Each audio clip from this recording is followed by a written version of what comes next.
Welcome to the Market Me podcast with your host, Mike Mall. Each episode of Market Me deconstructs real campaigns for actual businesses to improve their marketing efforts. Mike is the founder of Social Media House and a digital marketing consultant who teaches marketing strategy to executives and their teams from small business to Fortune 500 companies. Let's get started. So on this episode, we're speaking with Craig Lillard of ClipScribe. Thanks so much for joining me. Thanks so much for having me, Mike. I appreciate it. So I came across you and your product via Instagram ad. And Okay. that's how I came to know about you. I was like, shit, I need this, sir. This is great. And so I've been a customer for about 8 months now, and it's been going great. And so I figured I'd love to meet the man behind the product. So tell me a little bit about yourself and your journey. Yeah. So my name's Craig Lillard. Like you said, my company is ClipScribe. It's a video marketing tool, helps people create attention commanding videos is what I call it. And primarily that is surrounded around the text that is within your video. And we do that by adding subtitles and headlines and just basically make your video stand out in the feed. Most people don't know that 80% plus of social media videos are watched without the sound on. So, strategies are beside the fact that video is just taking over, then you have the fact that, videos just getting passed over in the feed due to that fact, due to attention spans becoming shorter and shorter. There's got to be a solution out there. And I built it because I needed it. It was one of those great things where I needed it for myself and I built it for me and then realized, I could help other people with that. So that's what ClipScribe is. I got into it. I've been an internet entrepreneur in the video realm for almost 20 years now. So I started my first company in 2001. I had no plans of starting a business ever. I actually worked in a church. So I worked with teenagers, just no plans, man. I was going to work with kids and that's what I was going to do. But I always loved video and I always loved computers, got my first computer when I was a teenager and made movies when I was a kid and actually majored in video and film in college, totally thinking it was just a throwaway major, basically. Like I thought this will help me when I'm working with kids, but it's not really anything I'm ever going to really do. And that's kind of the irony of it because it came back around as everything that I've been doing, for the last 20 years. So basically what happened was, I'm working with students. I'm not making any money, quite frankly. I'm married. I got kids on the way. And, you start trying to figure out how you're going to pull everything together.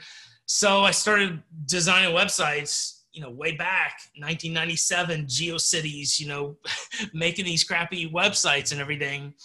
And this situation happened where I had this nonprofit I'd made this website for, and my second child was on the way and I needed a video camera because I borrowed the first one from my first child. I wanted to have a camera. And so my mind started working and I started thinking, how can I get like a good video camera that I could use with my business, with my web design thing that I was doing on the side? And this buddy of mine was doing something similar. He was doing websites, but he drove up in a Hummer one day and I'm like, where'd you get this Hummer? And he said, well, I bartered for it. I did a website for a Hummer dealership and they let me have a year-long lease on this Hummer. And I'm like, what? And then he takes me in his garage. He has an MG, one of those little old those MG cars in his garage. He said, yeah, I bartered with a MG mechanic and he restored my MG and I did his website in exchange. So that clicked me off, man. I started thinking, whoa, like what can I barter? So I started bartering. I got wood floors in our house. I did a website for this wood floor place. And so eventually I went to this nonprofit and I had this big list of all this computer and video gear. And I set it before him. I said, look, if you buy me all this gear, I'll make you 2 promotional videos, and it'll be cheaper than if you have a professional company do it. It's like $8,000 worth of gear though. But back then, to have a pro video made was a ton of money. And they were like, okay. I mean, they just signed it off. So it was like Christmas in June for me. So I got all this video and computer gear. I made their videos. I gave them a guarantee. I said, look, I guarantee you're going to like these videos or I'll pay it all back. And of course, in my mind, I'm thinking I'm just going to keep making them till you like them. You know, that's what I was thinking about. So I did, and they liked the videos. And so I had all this video equipment. And one of the things that I used when I worked at the church was I would use video resources. You know, this was back when MTV was, you know, at its height, and you wanted to connect with teenagers with video. And a lot of the video resources that were out there were just not very good. They were cheesy, they were hokey. And so I just decided to make my own. And so I went out and I started shooting video content, doing on the street interviews, doing little video illustrations. And I just decided I was going to make it into a business. And I sold a subscription. I put a magazine ad out in a magazine, subscribe for $99 a year, and you're going to get 6 of these VHS tapes a year. And each of them are going to have 6 little short video clips you can use to illustrate different points you're trying to make. And I just started selling. And within 3 months, I had replaced my salary at this church. And it was like, you know, they were like, the guy that was ahead of me was like, all right, like, what's the deal? Like, you got to choose here. You know, you got to do one or the other. And it was kind of a no-brainer at that point. I'm like, well, this is obviously the direction I'm headed in. So we resigned, and I did that business for about 6 years. And some changes in that market forced me to change and start something. I had to pivot, basically. And it was a time that, you know, the web was getting more popular, and crowdsourcing was becoming more popular. So there were websites popping up that had these same videos that I was making, but anybody could upload them. And I saw the writing on the wall, like, this is going to put me out of business. I either need to compete with these guys or I need to start something different. And I was just too behind the ball to compete. So that was right about the time that iStock Photo was becoming big, you know, this big stock photo site. And they had sold to Getty Images for like $40 million. But there was nothing like that for video. And so that was what I was going to do. I was going to become the first stock video site that used this, what they call micro stock model. You know, you pay a few bucks for something that you would have paid hundreds of dollars for in the past, and then anybody can upload their stuff. So I launched, I had somebody build the website. I had some money from my other business. I mean, I was still bringing in money from that other business, although it was starting to decline. So I had the money to have somebody build out this website, and we launched it. And I thought, man, we are going to be the first to do this. Like, nobody else is going to do it. Well, 2 things I didn't know. One, there was another company that was like right alongside. You know, we launched, they launched. Actually, they launched about a month before we did. And then about a month into it, I go and log in my iStock Photo account, and I'm locked out of my iStock Photo account. It was really weird. Like, it wasn't like you're locked out. It was like the web page had all this gobbledygook all over it, like the CSS file had been removed. It was just really strange. So I called them up. I said, hey, look, something's wrong. I got credits.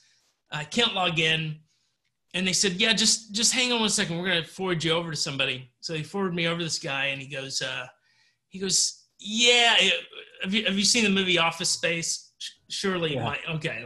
Everybody knows the Office Space guy, and this guy, whoever he was, sounded just like the Office Space guy. So he was like, yeah. And my company was called RevoStock. He was like, yeah, you're that RevoStock guy, right? And I said, yeah. And he goes, yeah, you're kind of our competition. I said, no, we're not. I said, we do video. you guys do photos. And he goes, yeah, you're kind of our competition. And like that, it just lit off in my head. Like, oh no, like this behemoth of a company is going to start doing video. And, you know, I went and told my wife, and we just felt like it was over. Like before it even started, we're doomed, you know, there's no way we're going to compete. And I felt like just curling up in my shower in the fetal position and just crying that night, basically. So we just decided to press on, and thankfully it did not mean the end of everything. And we were able to grow that business and able to branch out into some other, you know, we were the first company to start doing templates for Adobe After Effects. And that was really what we became known for. So I had that company for about 10 years. About 6 years into it, I get a email one night that said that it was an attorney, and he said, hey, you know, I understand you've been sued for patent infringement, and I'm a patent attorney, so if you need my help, let me know. And I'm just sitting in bed, you know, my wife's next to me, and I'm just in utter shock and confusion, don't know what's going on. Show it to my wife. We don't know what's going on. I start researching it, and I find out this is, you know, a lot of people know about it now. A lot of people still don't know about it. It's what's called a patent troll. It's companies that all they do is they acquire patents. Usually they're vague, they're broad patents, and they just use them to sue, and they want a quick win. They just want to make money off of it.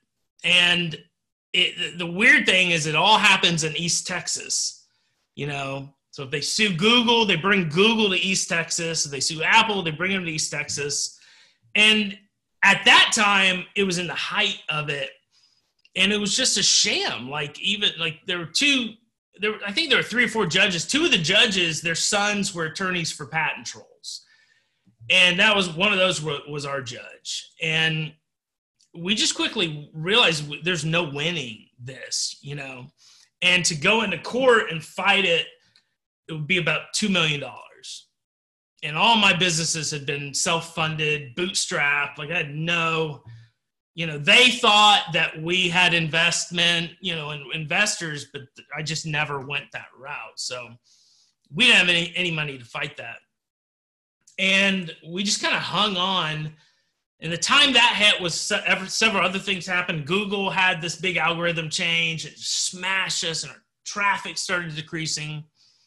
So for about 2 years, we were dealing with that lawsuit. And it's a crazy story. I don't feel like I should get into, but somebody was able to basically help me out with it. And it was eventually dismissed. But at that point, we were too far gone. Like we had just declined.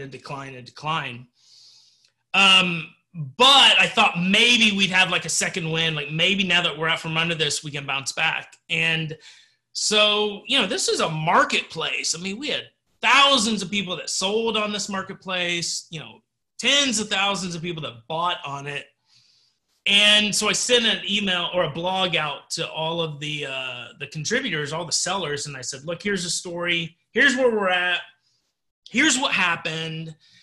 And you can't really talk about it like when it's happening, because like that's how a lot of these patent trolls act. Like they'll get you, you know, it's like the mob in some sense. Like, I mean, I've heard of stories where guys have blogged about them and all of a sudden they're sued, you know, they find something to sue them for. So I didn't want to talk about it until it was over. Once it was over, I said, look, here's what happened.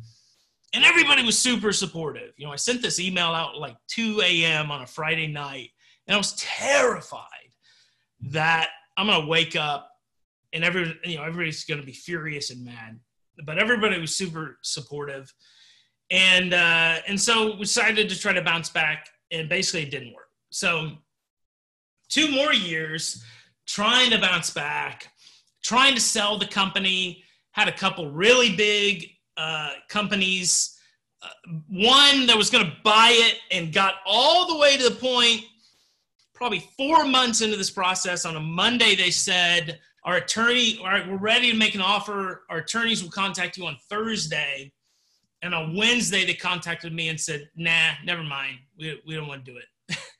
And I'm just like, oh my gosh. I mean, it just felt like for that period, which was like about 5 years, nothing went right. The only thing that went right was when it got dismissed, when that lawsuit got dismissed. And that was crazy that happened, but everything else just kept going wrong. And we went to a convention, and the convention was like this last ditch effort. It was a convention we'd never gone to before. And I always kind of wondered if there was like some, thing about it. Like if we went, it would change things. And it was there that I realized this ain't happening. Like we are not coming back from this. And so that was like in March of 2015. For the next 5 months, it was desperation. Give the company away, sell it for anything. Just try not to let it just implode to where all these contributors lose out. That was my terrible feeling, that we were just going to implode and people were going to be left out in the cold.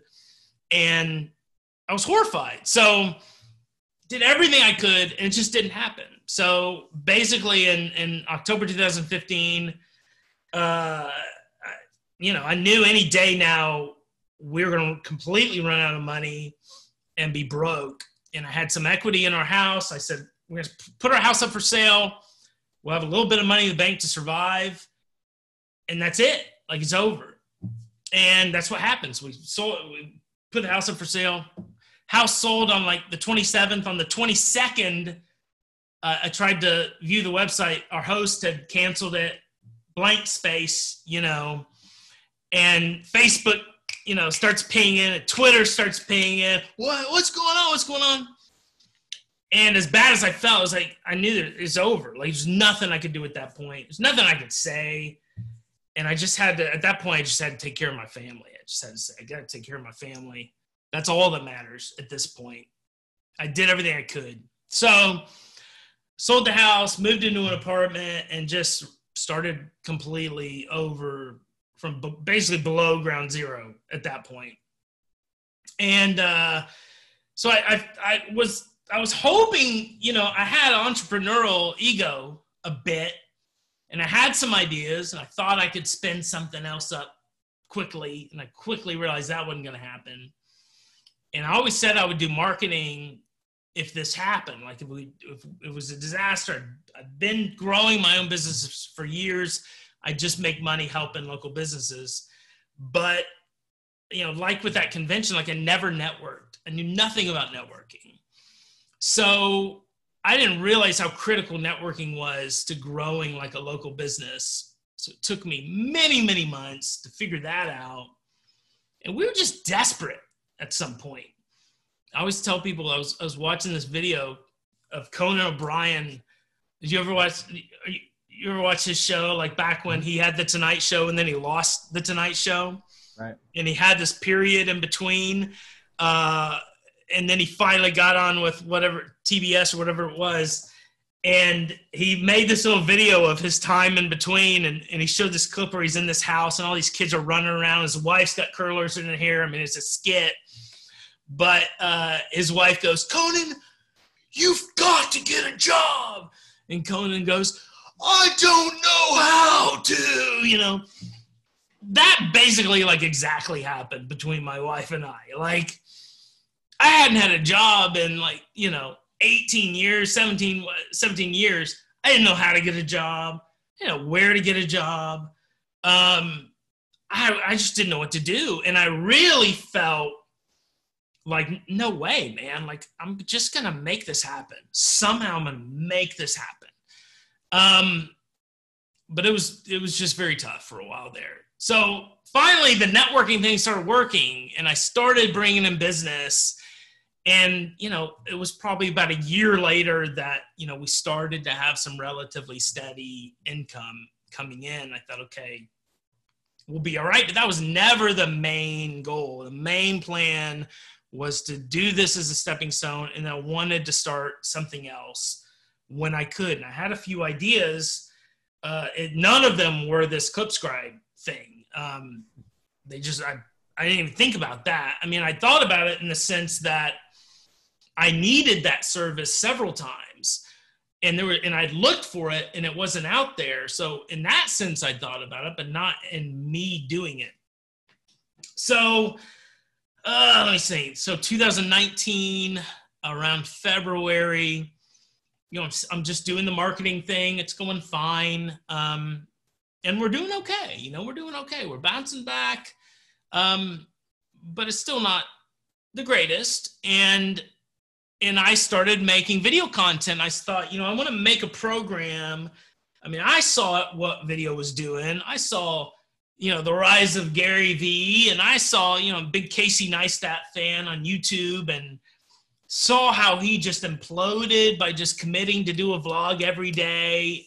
And all this stuff was clicking in my head, like, this is where everything is headed. So, but I also realized that most people don't know how to create video content. So I said, I'm going to do a program and help people do that.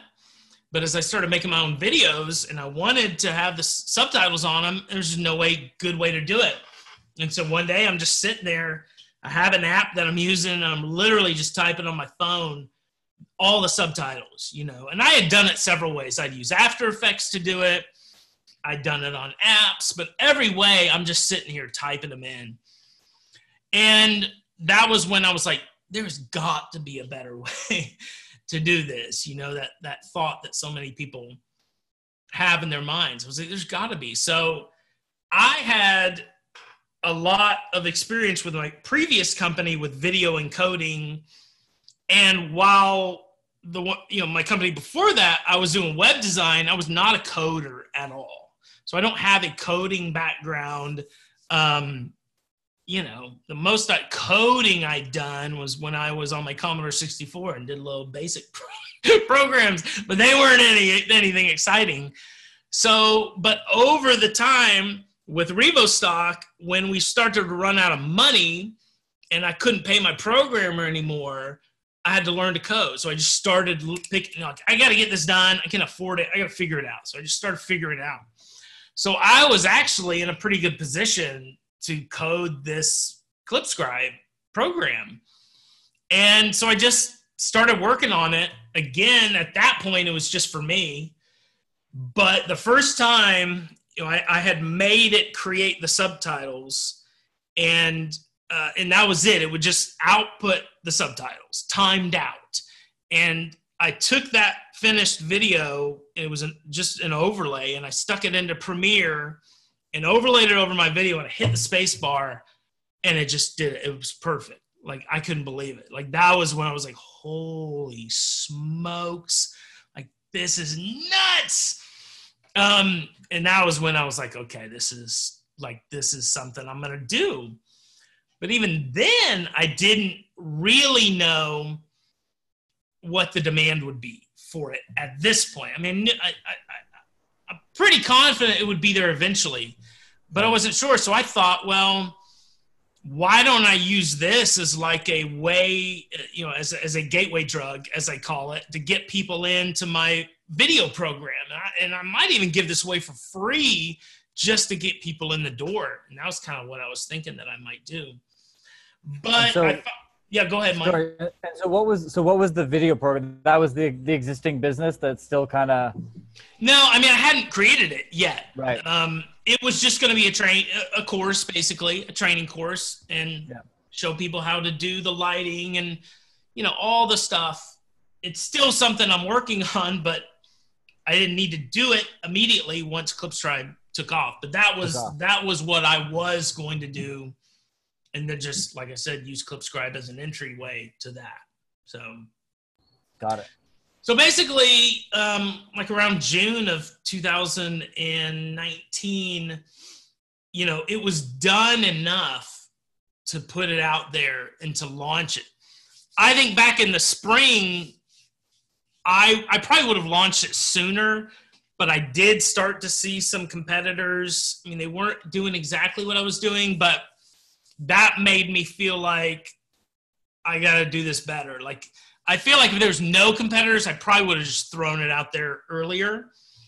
But I did decide to work on it quite a bit more and get it much more polished. So around late June, I launched it.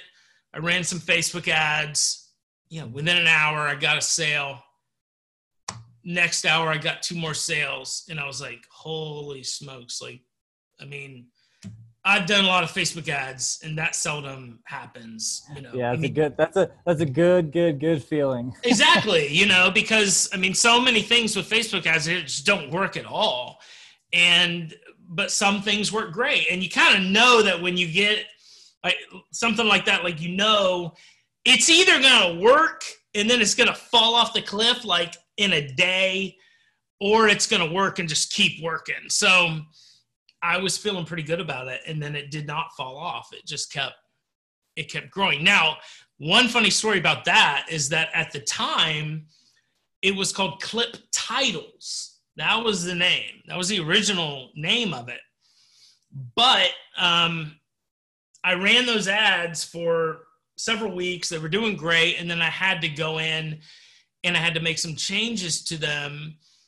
And again, we were we were still financially tight. Like, we had to do some crazy stuff to try to make sure we had the money to put it into these ads. So we're still taking some risks here. And I just went to my wife and I said, look, can we sell some, what can we do to crank these ads up again? And so we came up with a plan. And at that point, I was able to say, look, this is going to happen. I am very sure that this is not much of a risk at this point. So we agreed. We scraped up some money. I turned the ads on. And within 2 hours, Facebook had shut them down and banned my account. And I'm just like, no way. This is, why? Adult content. That's what it said. We're banning you because you are pushing adult content. No, I'm not pushing adult content. This is insanity. So I get on with Facebook, get on with their little chat. I'm like, look, obviously this is not adult content. They turn it back on. I hit publish. Within a few hours, my account's banned again, okay? This goes on for 2 weeks until eventually they banned my entire advertising account. And at that point, I had clients too. I couldn't even deal with my clients. And so I'm just like Facebook is the platform to do this. I thought, well, I could try YouTube. I could try, neither of those were working like Facebook was. And thankfully I found this guy just a kid really, who used to work at Facebook. And he was like, look, I'll take a look and help you out. And he confirmed what my suspicion was. He said, look, it's your domain name. It is the word title, which looks like another adult word. And he said their algorithm is assuming, it is a slight misspelling of another word. And he said, this is never going to stop. Like he said, their algorithm's never going to change. And what's going to happen is their algorithm is just going to keep tagging it. And he kind of told me this backdoor way of being able to finally talk to somebody at Facebook, which is almost impossible. So I got a phone call and the lady basically echoed it. She was like, this is never going to go away. You got to change your name. You got to rebrand. And I'm just like, this is not happening to me. So now I got to come up with a new name. And while names don't matter to a lot of people, they do to me. And so I have to rack my brain. I got to come up with it fast because we got to get money coming back in, So I don't know. I came up with ClipScribe after many, many iterations. And I thought it was great. I couldn't believe it was available. I probably liked it better. It's the first 2-syllable domain name I think I've ever owned. And I was like, okay, this is good. This is a good name. So put it up there, change the branding and everything, put the ads up. It got canceled again, but that was some other reason. And then it started to flow. And then it was just kind of, and then it just kind of went, uphill from there. And that's basically where we are, at this point. So that was a year ago that, we launched. And that's kind of brought us to where we are today. Crazy, right? Yeah, I mean, I've had the same experience with Facebook ads. We were promoting a protein bar, and it was one of the flavors was like white chocolate for the protein bar, and it was like, we think you're trying to promote a dating site, and I was like, not that kind of white chocolate. Yeah. I've seen that too. It's crazy. So yeah, I mean, the reasons that it shuts down, like we've, I'm probably similar to you, where you put a couple $1 million through the platform in your lifetime of managing customers, like you've seen it all. All the nuances, all the crap that like somehow gets flagged and they have no explanation for. Yes. And, it's kind of merciless. It's a merciless system. I mean, I've done Google ads for years. It's a lot less merciless than Facebook is. Facebook is, I mean, it feels like you're screwed and there's no hope, And a lot of people, that's what they just have to give up and just move on to something else. Yeah. No, I know even people that have had like really big Facebook pages that like, million followers that they were doing everything off of, and page got knocked down and that was it. Yep. Pretty crazy. Not so good. Now are you primarily doing your marketing through Facebook still? Yep. Doing Facebook ads is the main thing that we've done.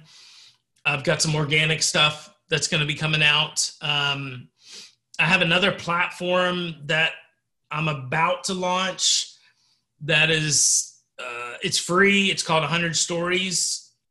It's basically gives people content ideas in story form, but it also provides accountability. It provides, it reminds them to create their content, provides community. So it's just kind of a side project.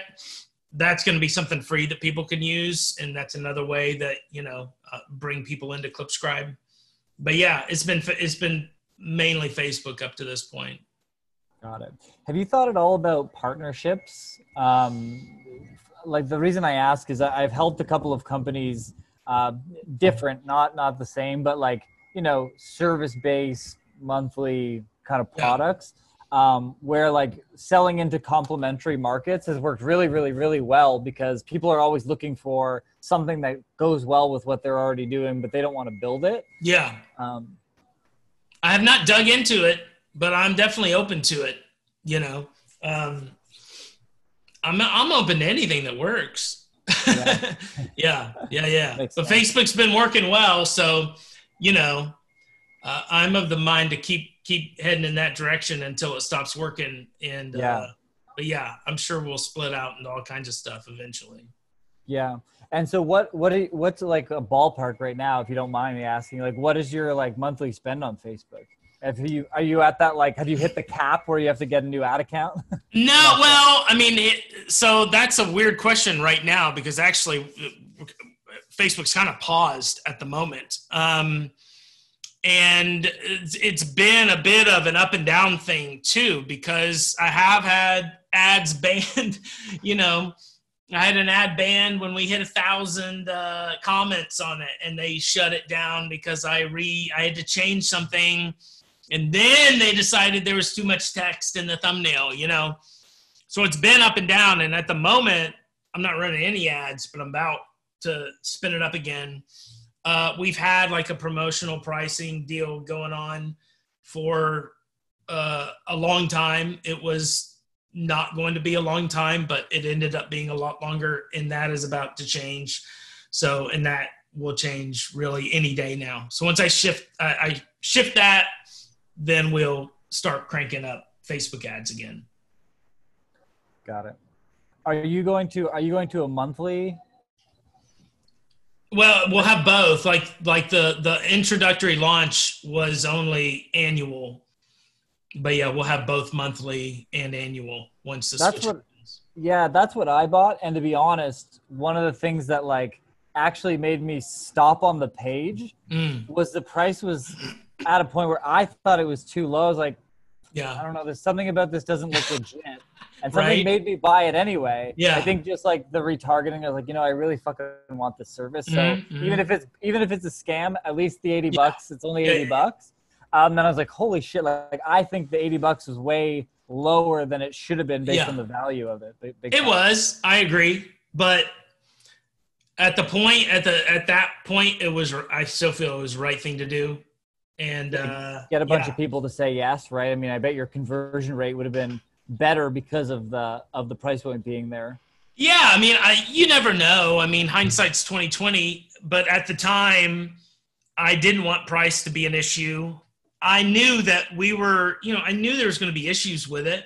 So I wanted to be low enough that people were like, whatevs, I paid, hardly anything for this. If I have some bugs or whatever, I wanted them to be happy. I wanted them to report issues to me and feel like I was going to listen to them, which I did. So that was all kind of part of the plan. And now, the bugs are, pretty much, I get very few bug reports anymore. So now I'm ready to ramp it up and I'll feel confident in doing that. Nice. Love it. What's on the product roadmap? Like right now there's like some design elements, there's subtitling and that's great. Is it just like make that tighter and better, or do you have anything that you're kind of rolling out into it next? Yeah, there's a lot of stuff. There's probably a lot of stuff that you don't even realize, honestly. Partially just because I haven't really pushed it out there or the information about it, but that's something that's about to be happening with this new organic content. But, we started out as basically put headlines, put subtitles, put a countdown, and that was pretty much it. And the countdowns, you had a few choices. Now there's a custom countdown. You create whatever kind of countdown colors you want. We have several different styles. We have a template engine that we added. We added the ability to, take one layout and copy it to another layout, which is a big deal. We're going to be adding in pre-designed templates so that you'll be able to just choose a style and then you can send it to whatever layout you want, if you want square, if you want vertical. And then a lot of the direction that I'm headed in is taking the text and making your text do more for you. So currently you can export it to your blog. We're gonna have a WordPress plugin coming. We just click a button and it sends, your video and your text and creates a blog post for you.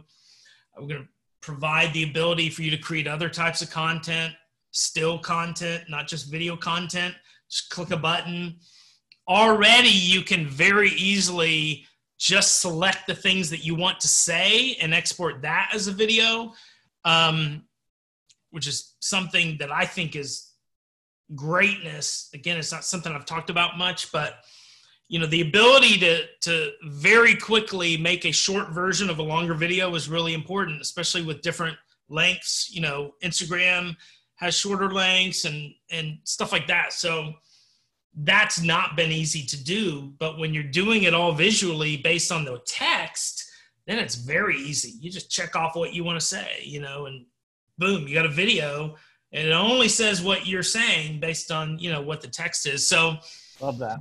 Yeah, that's the future for us. Like, this is not a video editor. I mean, it does give you some ability to edit video, but that's never the direction ClipScribe is going in, because there's a million video editors that already do that great.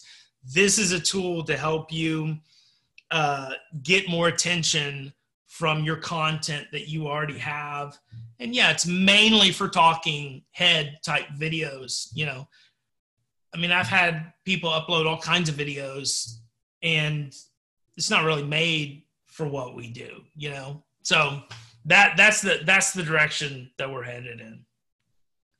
Cool. Yeah. I mean, like for me, this podcast is my core content for my brand. Yeah. And obviously we're constantly chopping it up to be used on all the different platforms. I mean, just like this 30-40 minute conversation we're going to have is a week and a half, 2 weeks for the stuff. Yeah. We won't even, we'll roll some of it out months from now, because we're going to make, 8 to 12 pieces of content from it. And it's like, I now have so much stuff in my back pocket. And having the subtitles, I think, you're right. It's important. Like thinking about like, if you're on the subway or you're in a public space and you don't have headphones, you're not going to be playing the video out loud. Yeah. And so having that ability to have text on everything that you do, I love it. Yeah. Yeah. Yep. And the blog thing is something a lot of people don't. I mean, people are creating tons of social media content, and all that could be sitting on a website somewhere just generating traffic like crazy. But that's too hard. It's a big pain in the butt to do. So being able to do that with a button click, to me, that's going to be one of the most revolutionary things right there. Love it.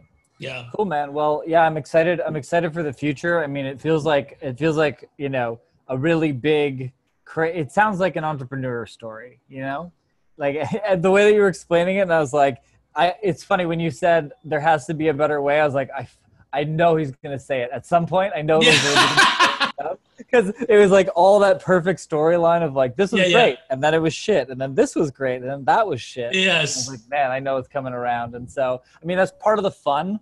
You know, the stress. It is. After you get over like the stress and the anxiety and the depression that hits you when it happens, it's fun to go back and talk about the failures and like, it is. So you can accumulate to like, then this cool thing happened. Yeah. This shitty thing happened. So it's kind of fun. I mean, it's kind of a weird, I think, you know, I know that like friends and family of mine who are non-entrepreneurs are like, you're sick. Yeah. This doesn't make any sense. Why do you get excited about like this thing coming to a crash? I'm like, something good's going to happen after, right?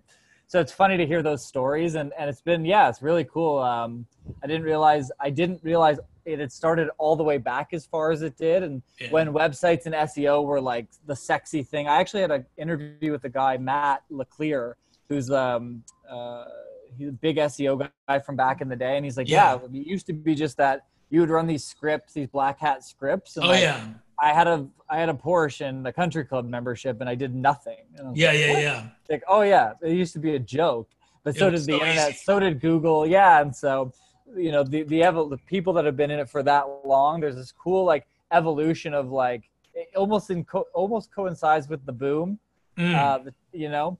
But yeah, it's really cool to hear kind of from all the way back then what the internet meant and what it was and like what you could get from it. You know, a one year Hummer lease for a website. Now I know. Like, what? Are you kidding me? At that part, man, that was nuts. I mean, I'm so glad that guy told me that, because that was one of the funnest, coolest things, is just finding those little opportunities to barter for stuff. Yeah. And even nowadays, like with like marketing and stuff, like I don't charge my dentist for marketing. But I don't pay for my teeth to get cleaned. Yep. So it's great. Yeah. You find all these opportunities. They're out there, man. A buddy of mine, you know, his lawyer does all of his attorney work, you know, and they just trade marketing out for it. So yeah, it's lots of stuff you can do.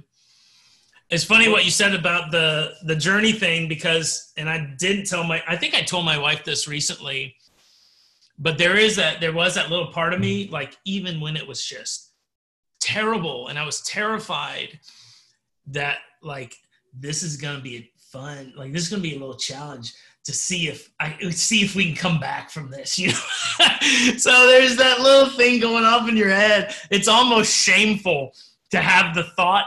There's no way I would tell her that until now that we're over on the other side. But it is, man. It's fun. It's a challenge, you know. It's an exciting thing. Even with COVID, like we were doing advertising training, so we were teaching small service-based companies how to run Google Ads for themselves. Yeah, and it required them sitting on a video call with an expert, us building out the campaign, showing them everything behind the scenes, and then just teaching them over 5 calls how to like run it. Yeah. That went to nothing. Oh, every man. lead, every existing client, everything went to zero. Yes. Like within 5 days. And I was like, a part of me was like, this is not going to be good. And the other part of me was like, what will I start building now? Within a month, we like restructured, rebuilt, have more of a consulting based product now. And like, I'm loving it. So yeah, I think guys like us, where it's either baked into you or it's not. Yeah. But it's fun to hear that journey, because after, you know, interviewing over 70 different people, there's that common thread amongst most of the people that I talk to. So it's an interesting point Yeah. That is funny. That is funny. Yeah, it's cool. It's good times. Well, I really appreciate you coming on and sharing your story. And where can people find your product if they need to put subtitles and titles and all kinds of other new features into their videos? Not cliptitles.com. Don't go there because that is adult content. But clipscribe.com is where they can go and they can sign up. And, if they see this, this is probably going to come out in a few weeks. So probably the special deal is going to be over by then. But hey, if somebody gets on it quicker, they might still get access to it. So, but yeah, that's it.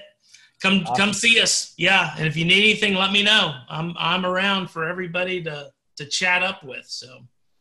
All right, man. Well, really appreciate you. All right, Mike. Thanks so much. Thanks.